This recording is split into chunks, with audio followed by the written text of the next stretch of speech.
In 1972, Flight 401, belonging to Eastern Airline, one of the popular airlines in America, was flying from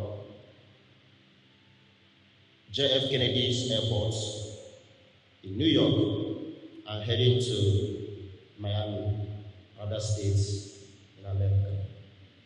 Now, while cruising at a very high altitude, the plane got to Miami Airport where it was meant to land. And the pilots pulled down the landing gear in preparation for the landing.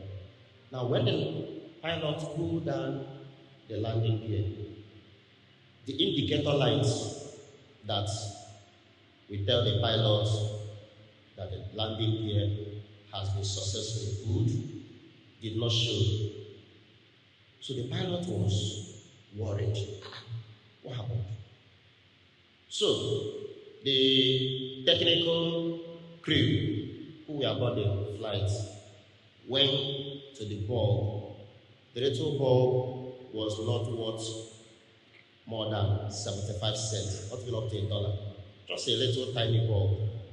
So they started fiddling with the bulb to know what was the problem. And they were asking themselves, did the landing gear pull or did it not? What could be the problem?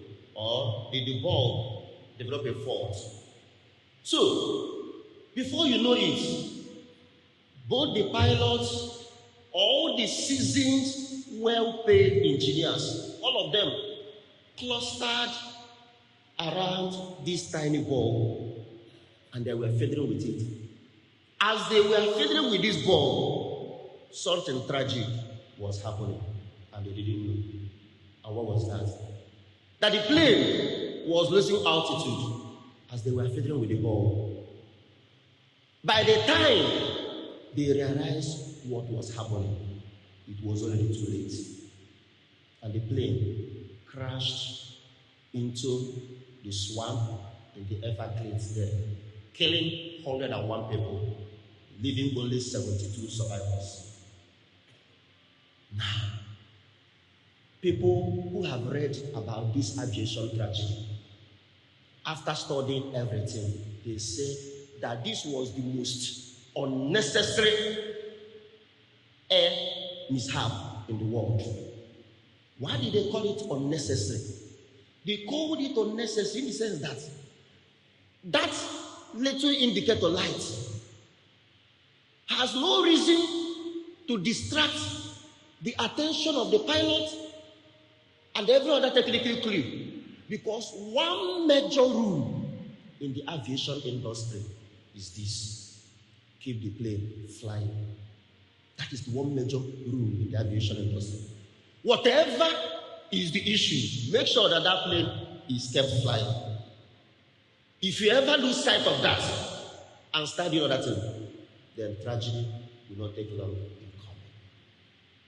Now, this story perfectly illustrates the way people lose sense of their primary mission, their primary objective, and concern themselves with mere trifles, with trivialities and things that are not essential. Today, Jesus told us the importance of remaining focused on your mission. Jesus was a very powerful man of God, a great healer. After healing Peter's mother-in-law, many people brought their sick loved ones to him to cure them. And Jesus cured all of them. Now people kept coming and coming and coming and coming. But Jesus knew that his mission wasn't just to cure the sick people alone. His primary mission was what? What? To preach the good news. If Jesus had lost sight of this mission, Jesus would have ended up remaining just a local healer. located in one tiny village, in one tiny corner of the world. But he told himself, my mission is to go global. So he didn't allow the initial attention, the initial distraction to divert his attention from his primary objective and focus.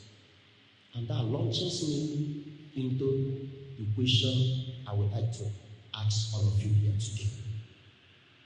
What is your mission in this school? What is your mission? Once you're able to answer this question, it will give you a sense of focus and direction. Way back in St. Anthony, when I was the manager, one day, 2 of my students came to me and asked me a question that really got me thinking.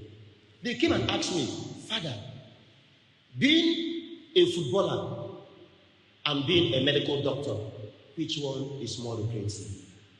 When they asked me this question, I was very honest and blunt. I told them that the money a footballer can make after a single match, many university professors cannot boast of it after a lifetime of service.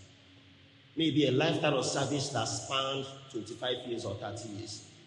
That the money a footballer makes in a single match, university professors who spent years of industry hard work to arrive at the zenith of their academic pursuit, they cannot boast of it. And then they told me, it's okay now, we'll go and become footballers. And I said, no, that is not why you are here. That is not why you are here.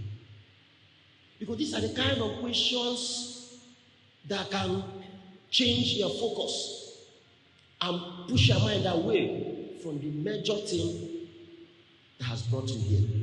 Yeah, being a footballer is okay. Nobody doubts that. Nobody doubts that. But being a footballer doesn't require just having the talent. It goes beyond talent. In the world today, yes, we know C. Ronaldo, we know Messi as the greatest footballers. But do you know what? Let me shock you. There are thousands of people who are more talented, more gifted than C. Ronaldo and Messi. In fact, there is somebody that if Ronaldo or Messi sees his talent, he will hide his face in shame because he's going to see raw talent. But you know the tragedy? The tragedy is that some of those people will die unsung. Some of them will die without making anything out of their talent. The reason is simple. The reason is simple. The greatest determinant of success in this world, write it down. The greatest determinant of success in this world is not just talent, it is opportunity. The greatest determinant of success is opportunity. Talent is universal. Talent is universal. You can get talent anywhere. But what you don't get anywhere is opportunity. And what do I mean by opportunity? Favorable condition that makes success possible. Favorable condition that makes success possible.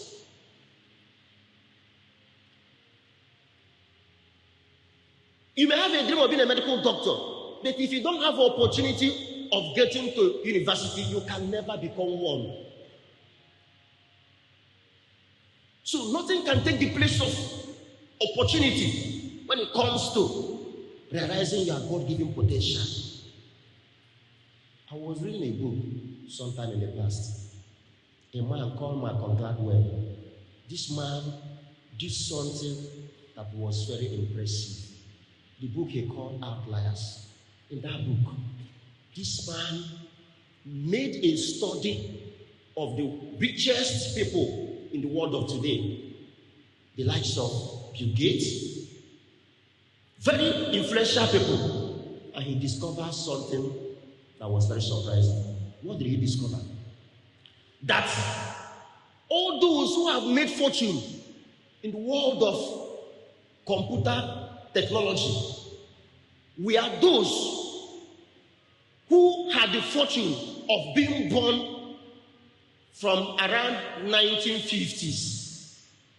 If you were born around 1950s, the chances were that around 1975, when the world produced the first personal computer, PC, you were qualified and ready to grab the opportunity. When Bill Gates was being interviewed, he said that he counts himself very lucky that he was born. Bill Gates was born in the year 1955. And then by 1975, Bill Gates was 20 years. As a 20-year-old young man, he was already a dropout from Harvard University and started feeding his hands with computer, and the rest became history. Opportunity. Now, can we say of it today that students of Christ the King College who are presently in this school within this period, we can call your own era the year 2020s. This is 2024. This is your own era. Is it possible that in 10 years, 20 years to come, we will say that almost every student who existed in this school within this time frame, we are so successful? Is it possible? I love your answer. But the only thing that will make it possible is that you make use of the opportunities life is presenting to you today. The saying goes that opportunity comes and works.